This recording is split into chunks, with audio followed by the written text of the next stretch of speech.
I feel like on YouTube, content surrounding exposing scammers is getting more and more popular. Whether it be someone like Hitboga trolling refund scammers by pretending to refund Google gift cards, or CoffeeZilla exposing crypto and NFT scams from your least favorite influencers. I think this content is integral to the YouTube landscape to be able to hold people accountable like this, and it's entertaining as hell. So today, I'm finally going to end my silence and speak up on something that's been bothering me for a long time, and expose the most nefarious speed game in the speedrunning community, the misadventures of Ed, Edd, and Eddy. If you're not familiar with the TV show Ed, Edd, and Eddy, it features three friends known as the Eds that live in a cul-de-sac along with several other neighborhood kids. Each episode depicts them coming up with a clever scheme, or just downright scam, to deceive the neighborhood kids out of their quarters to obtain the coveted jawbreakers. This was easily one of my favorite shows growing up, and clearly not just mine, as this is Cartoon Network's longest running show ever, and one of the most popular shows they've ever produced. For me, hand-drawn animation is, and always will be, king, and this style of animation perfectly complements the slapstick humor of the show.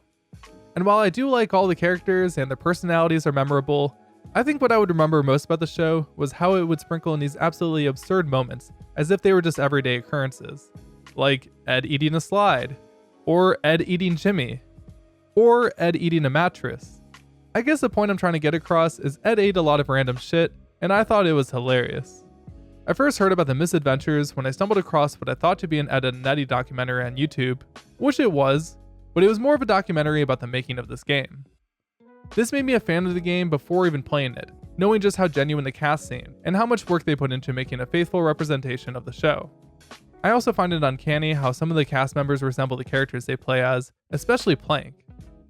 If you enjoyed the show growing up, I definitely recommend checking out the doc after this video. I'll have it linked in the description if you're interested.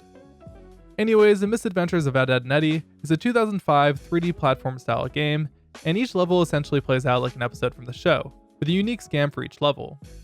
Casually, I actually love this game. I found it super fun to play. My only issue with it is that the game is just really short, and it only took me a little over 2 hours to beat the game, even including the bonus levels. But on the other hand, I suppose a short game does make for a shorter speedrun, and since most of the games I run on this channel are closer to over an hour long, it was a nice change of pace. But the real problem here is that with such a short run, each second matters that much more, and with how inconsistent some of the gameplay and speedrun tech is, means you have to reset a lot. For example, the previous world record holder, Carter Kirby, had over 6,400 attempts with only 18 completions before being able to take the world record. The world record history for this game is quite interesting actually. You see, for the longest time, the world record was held by Konosumi, who even ran the game at a Games Done Quick event. His world record was set back in July of 2016 with a time of 20:57. And for all these years, there was never really any competition, as the second place time, while still being a very respectable time, was over 40 seconds slower than Konosumi. When I first noticed that this world record had gone untouched for over 6 years, I was immediately interested in running the game to see if I could give beating the world record a shot once I finished whatever projects I was currently working on. But then at some point when I finally got around to checking the game out, I learned that Carter Kirby had beat me to the punch and managed to beat the long-standing record by 6 seconds. So I decided to hold off on running the game for a bit, but not for the reason you may think. By one of the weirdest coincidences, I'd see a familiar face pop up in my YouTube sub box who looked to be playing the game as well, Toxic Pinhead. You may remember this name if you've watched my Family Guy video, but if you're new to this channel, Toxic Pinhead is a top-level speedrunner across several different licensed game speedruns. And when I say this guy is good, I mean he is really good. Not just at performing speedruns, but is profoundly good at routing and glitch hunting. So when I saw that he was looking to start running this game, and was already posting strats, I decided to sit back and relax, as I already knew half of what I was planning to learn would be outdated anyways. And I was sort of right. So to set the scene, for about 3 weeks, I would grind this game 2 hours a night, as many nights in a row as I could, because for some reason grinding runs of this game for 2 hours felt like playing any other game for 6. So to avoid losing my mind in the process, I would try to keep my day-to-day consistency up rather than grind long sessions. At some point, Toxic demolished the world record as expected, so I made it my goal to at the very least get a second place time, which would be a sub 2051 time. But then one day I randomly managed to achieve this goal, getting a 2040, which I wasn't expecting to get because I thought the run wasn't very good relative to the strats I was using. But I did achieve my goal. I wasn't sure what to think of this, but I was still warmed up from my prior runs, and decided to keep doing attempts for a bit, just for fun while I figured out if I wanted to keep grinding this game every day, when suddenly, this run happened. But before we get into the rest of the video, I'd like to give a special thanks to today's video sponsor, Factor. Now, I'm not sure if you've ever been so hangry that you've eaten an entire swing set before, but if you have, then it's probably because you haven't tried Factor. Factor is a meal delivery service that sends prepackaged meals straight to your door. Factor meals come refrigerated, not frozen, so all it takes is 2 minutes in the microwave to enjoy a fresh meal, perfect for anyone that doesn't have the time to cook 3 meals a day from scratch. Also, compared to your average frozen TV dinner, there's no competition. Like, I was a bit skeptical when I ordered the filet mignon and shrimp, but I just had to know if it was any good, and after heating it up, I demolished the whole meal in only a few minutes. Try out Factor today by using my link in the description or by going to go.factor75.com and using my code POGEasyJune50 for 50% off your first box, which is honestly a really good deal and worth giving a shot. If you guys enjoy my videos and want to support the channel, buying a box is honestly the best way to do so, and it's a win-win for both of us. So thanks again to Factor for sponsoring me. Now let's get back to the video. The game opens up on a hot summer day, with Eds planning their next scheme to sell snow cones to the neighborhood kids, so for the first scam, we'll need to collect some ice cubes from the coolers around the level. In this game we get to play as all 3 Eds, who each have their own abilities, attacks, and formations. For example, Ed's formation Batter Ed you see in the background, which is their fastest movement option throughout the speedrun. It also goes right through most interactable objects and does twice the damage to enemies compared to normal attacks. This first level is the only level with no glitches or crazy speed tech, but it is by far the most annoying level, as it's the cause for at least 90% of resets, if not more. I think there was at least one day during my grind where I spent a whole hour in this 2-minute level just not being able to get past it, the main reason being luck. You see, in order to get past the dog at the start, you have to pick up and throw a cat at it to lure it away. The difference between good and bad cat RNG is only maybe 5 seconds, because if you pick it up too close to the door, a squirrel chases you, and you kinda just have to deal with it, which does even out the time a little bit. But this isn't even the main issue with this level. After getting past the dog, we'll switch to Double D and shoot Jimmy's stuffed animals with water balloons. I actually made the mistake of playing my casual playthrough with inverted camera turned off, and then later learned that it's enabled by default. And I would lose a couple seconds each run turning it off, so adjusting to the inverted camera was kind of weird, especially for sections where I have to shoot the water balloon, but I eventually got used to it. After shooting the water balloons, we then have the first bottleneck of the run, which are the squirrels. In order to progress, we have to throw 3 squirrels into this house as Ed, and as you can guess, their movement is completely random and way more erratic than the cat, as the squirrels will literally run away from you. There definitely is an art to capturing the squirrels, and really tiny things you can do to change their movements. But at the end of the day, if you're resetting at squirrels, 9 times out of 10, it's probably due to bad RNG. Generally, I would always try to go for at least a 1:15 on the segment, but on certain occasions, I could easily save 10 seconds, and I even got a 1-minute time with some godlike luck. But yeah, while it can be fun to optimize, sometimes at a certain point, throwing 3 squirrels into a house over and over again can only get so fun, and you just want to play the rest of the game. But yeah, the level doesn't end there. After collecting the last ice cube, we then need a method of actually making the snow cones, and yet stumble across some weird machine Rolf has to create meatballs. But he won't let us use it because it can only be used by the son of a shepherd. So we break open his pen with Batter Ed, letting his pigs loose, forcing Rolf to beg for our help getting them back in exchange to use the machine. This challenge is nearly identical to the squirrels, in that we'll need to get 3 pigs into the pen to proceed. The only good setup for this challenge is for 1 pig to just run into the pen without us doing anything. And if that doesn't happen, that usually just means a reset, unless I got really good squirrels. The level ends with the Eds finally making their snow cones, although they get contaminated from the leftover meat in the grinder, so they'll have to come up with something else. At least Ed likes them. Ideally, I'll get out of the first split with any time around 2 minutes or less, which is fine for me, but I've seen other runners like Carter Kirby bust out 1 minute 40-second times, which is absolutely nuts to be able to save so much time in such a short level, which is why we have to reset so much. Luckily past Scam 1, the game gets a lot more interesting. Moving on to the next level, the Eds are barred from entering a party with the neighborhood kids. But with nothing better to do, they decide to crash the party and sneak in via the sewers. We'll start at this level with Ed and head over to these barrels. Normally how you're supposed to do this first part is use Double D's formation Trample Ed to get onto the top section, and then interact with a wheel to draw the bridge, letting the other Eds over. But speedrunners can skip that second part by spamming the formation button after landing, warping the other Eds onto the platform. I'm going to give you guys a little motion sickness warning for the next trick, but in Carter's run he instead uses a different trick by spamming the aim button with Double D to eventually clip Ed through the wall. From here he can walk around out of bounds, hit the checkpoint for the next area, and then fall out of bounds to death warp back inside with all of the Eds.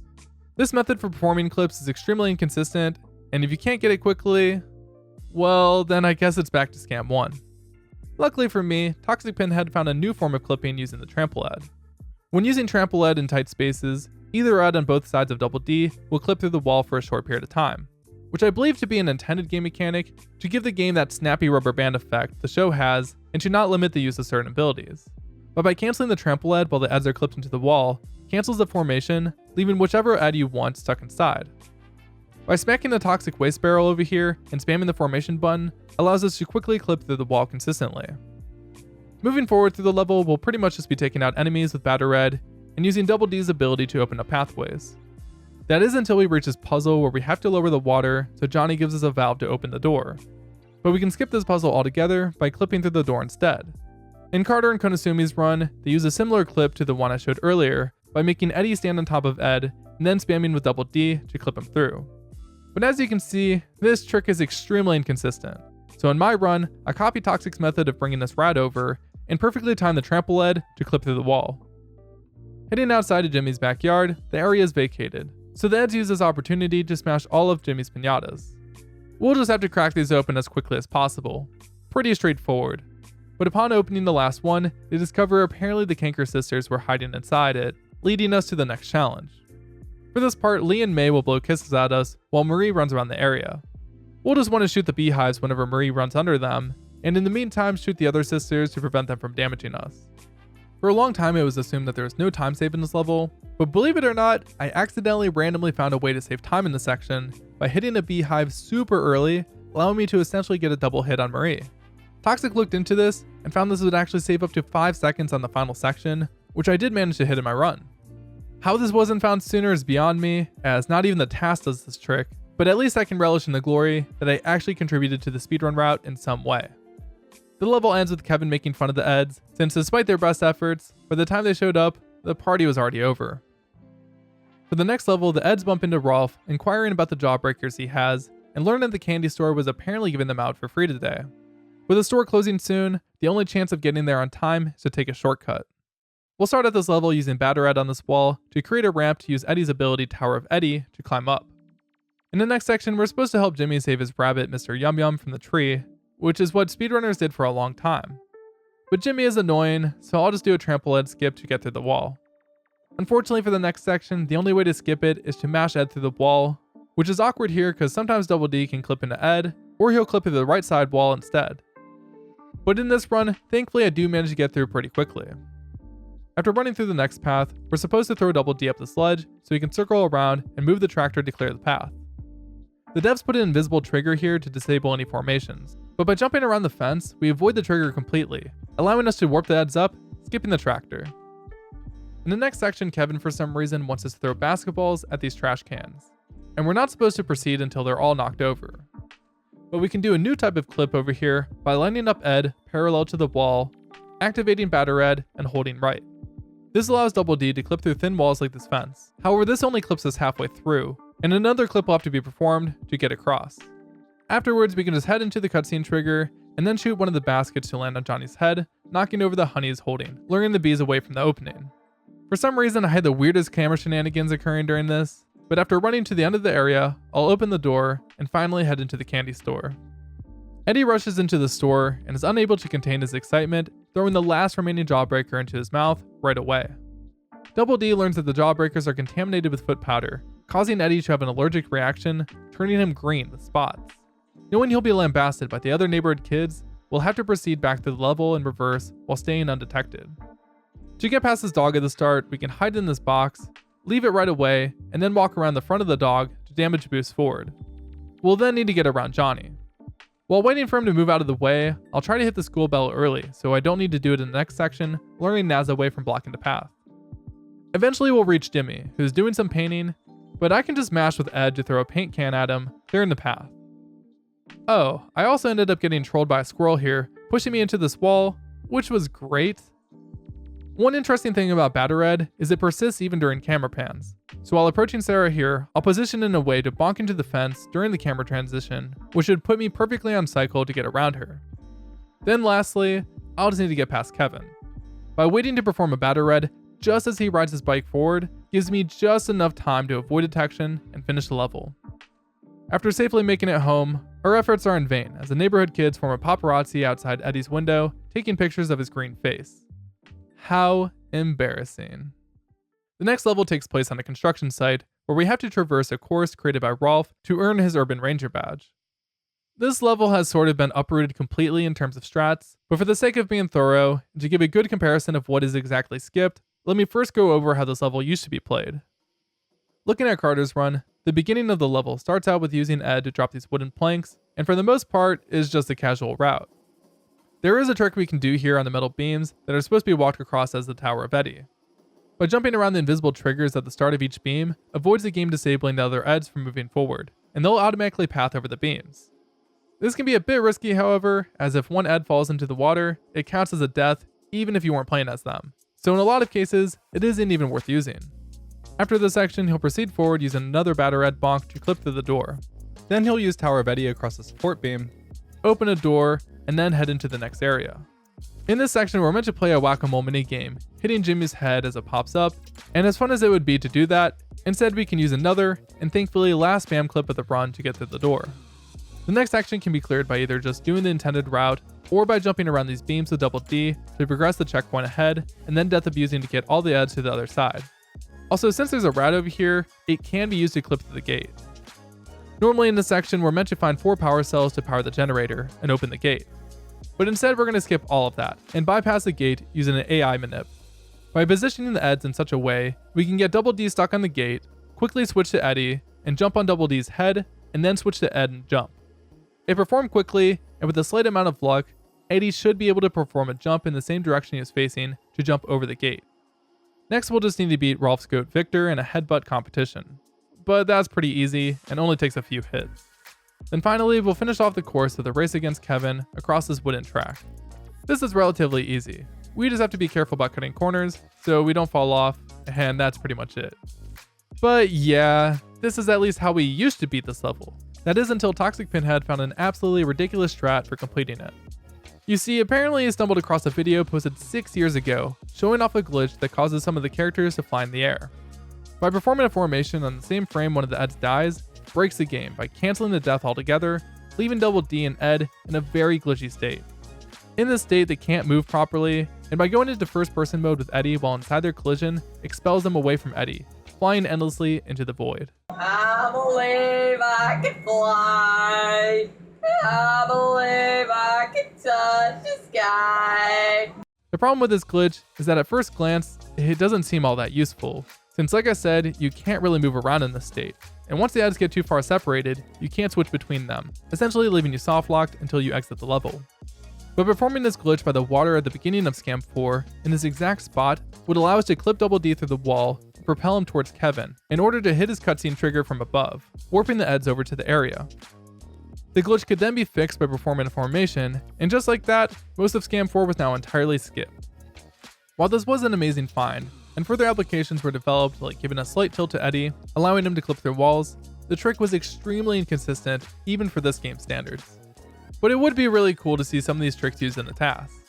The main issue with the trick was not only was it frame perfect, but we would have very little control over how Double D would float. We needed him to float at a very precise angle, not going too far up, or too far down, or pretty much any direction to the left or right. It was basically a coin flip, in an already extremely luck-based and inconsistent speedrun. Toxic estimated that he was only able to pull this trick off once out of every 50 times, and that's after hitting the frame perfect input. And in my case, I wasn't able to hit it once. The trick was awful. But then of course, Toxic did what Toxic does best, and somehow managed to hit the trick in a run where he was right in the splits, allowing him to gold the segment. From here, he wouldn't choke the rest of the run, and set a seemingly unbeatable world record. Morale was low for anyone attempting to pick up and speedrun this game. I guess that anyone was probably just me. But my point still stands. This trick fucking sucked. But Toxic didn't give up there and went back to the drawing board and came up with a brand new type of float. A float only told in fairy tales, never to be seen by humans. The goat float. The goat float was in every way superior to the normal float, both in speed and consistency. Although, let's not get ahead of ourselves, this trick was anything but consistent. but still, it was finally doable for the average speedrunner like myself. The trick now involved positioning Double D on a specific spot on the wall, and then going first person with Eddie from his default position. This would give a significant amount of speed to Double D, but he would just end up hitting an invisible wall anyways, and we wouldn't reach Kevin. So what was the point? Well, the point would be to hit the invisible wall on purpose, and ride it until we hit the fourth piece of ground geometry you see on screen. Shoot a water balloon, and hold in the direction of the wall, bounce off it, and redirect the speed downwards. This would allow Double D to eventually hit the death trigger below the level. By flying close enough to the victor fight, we would respawn at the checkpoint and could then formation and finish the level. It's worth pointing out that you have to be really quick when performing the formation, or else stuff like this can happen. But yeah, with this trick finally being viable for speedruns, it now became a requirement for all top level runs moving forward. And thankfully, my forte when it comes to speedrunning is hitting difficult skips. So in this run, I pulled it off, and leaving this level, I'd be up 22 seconds with my best possible time under 20 minutes. The level ends with the Ed celebrating their victory over Kevin, but unfortunately Rolf only has one badge, so he rips it up into pieces for the Eds to split up. The next level opens up with Jimmy trying to locate Mr. Yum Yum, which he's then mocked by Eddie, informing him that it's trapped inside an abandoned house. Eddie offers to find the rabbit in exchange for a quarter, and Jimmy agrees only upon delivery. So we head inside. After heading inside, the door locks behind the Eds, and they're confronted by the Kanker sisters, who will only give up the rabbit in exchange for presents. Well, also some kisses, but we'll pass on that. So normally to beat this level, we'd have to collect one gift for each sister to reach the table saw they placed Mr. Yum Yum on. But by precisely platforming around the table, jumping next to it, and spamming the interact button will allow us to beat the level instantly. This is somewhat of a tight window to execute, but honestly isn't too bad, other than randomly sometimes the trigger to void out will extend further out for no reason, making the trick impossible, which did happen to me at least twice. If that happens, the run is just dead at that point, which is kind of brutal to happen right after the goat float. The level ends with Mr. Yum Yum finally returning to Jimmy. Although somehow even beating the level in 10 seconds, we were too late, and he got sawed in half. Jimmy ends up being so upset, he forgets about paying the quarter. Now we're on to the final level, Scam 6. The level starts with Eddie rummaging under his bed to retrieve a suitcase filled with jawbreakers. But upon opening it, they found the suitcase has been emptied out, with the only contents being a small piece of a map. So in the next level, we'll need to search around collecting 2 additional map pieces to figure out where the jawbreakers are. Normally for the beginning of this level, we need to collect 3 power cells to open this gate, but by doing a trample ed clip, we can skip right past it. I should note that doing these clips using the dogs is really difficult because you only get 2 attempts, if that, because of how much damage they do.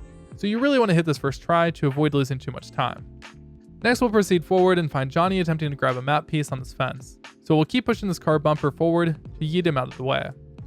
Normally we need to deactivate the electric fence, but if we jump into the map piece while it's turned to the side, its hitbox sticks out enough to pick it up. But we have to be really careful because by doing the end of level skip in Scam 5, the HUD is disabled, so the health bar isn't shown until we can fix it. We'll proceed forward to the next gate. One interesting thing you can do is batter Ed into certain interactable objects, and for some reason Ed will never bonk on them, creating a powerful active hitbox to lure enemies towards to take them out.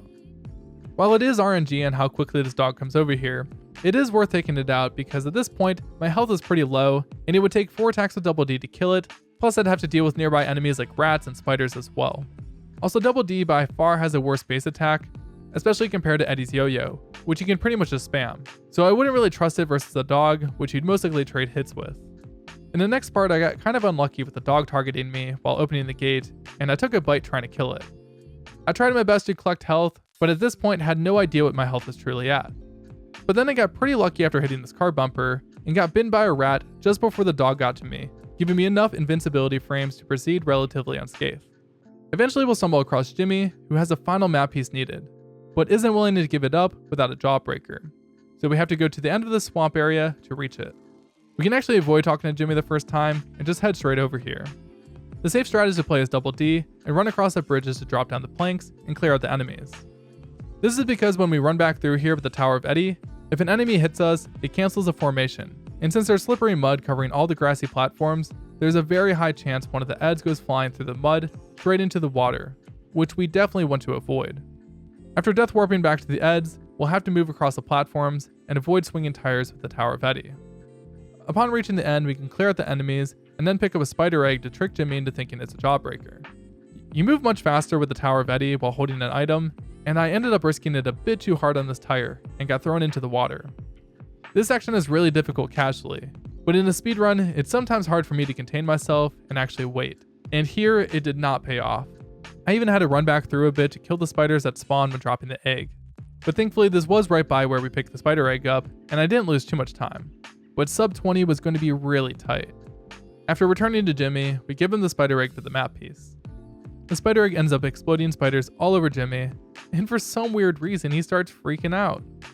Anyways, after grabbing the map piece, we have this big puzzle area, and honestly, I can't even remember how we're supposed to do this casually, because there was a massive oversight with the puzzle. If we move Double D across the right side and jump down, we can make it to the other side. The reason for the puzzle is it's meant to make it so you can get all 3 Eds to the other side, but you only need Double D to open the door, because the game doesn't even check to see if the other Eds are with you. It only checks to make sure you've collected both map pieces. In the next section we find Rolf and Victor once more, and Victor seems to be chewing on a map piece, so we'll have to do another fight against the goat to retrieve it, which is easy enough. The only difficult part is after knocking Victor into the water, the game prompts us if we want to fight him again, with the default option being yes, so we have to make sure to select no. After piecing the map together, we learn it really isn't a map, but a message from the Kanker sisters that are in possession of our Jawbreakers.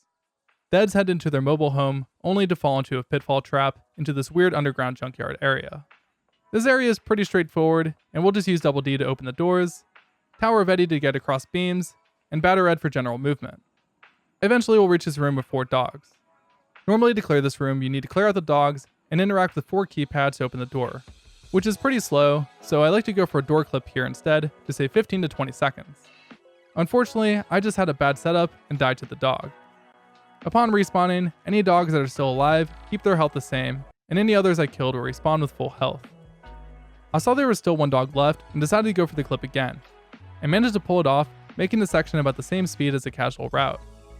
After clipping, I like to Batter Ed right into the water to respawn the Eds right in front of the bridge with full health, because we'll definitely be needing the health in the final area.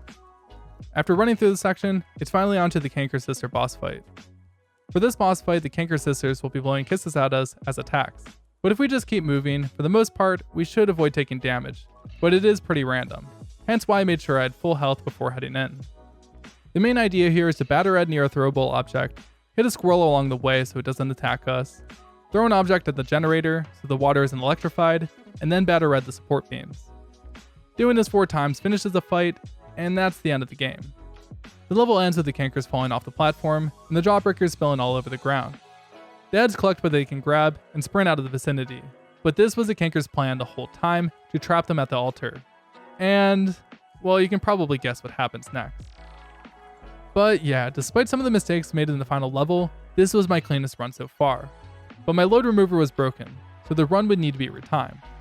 Unfortunately, after throwing the run into the editing software, it turned out the run was 28 frames off of sub 20. Sad scam game.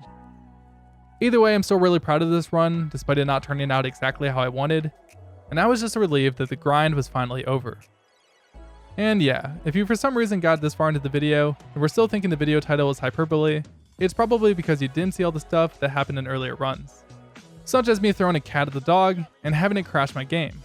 Or the dogs pretending I just don't exist and never pathing towards me. Or me throwing 3 pigs in the pen and the game not counting them. I could go on and on.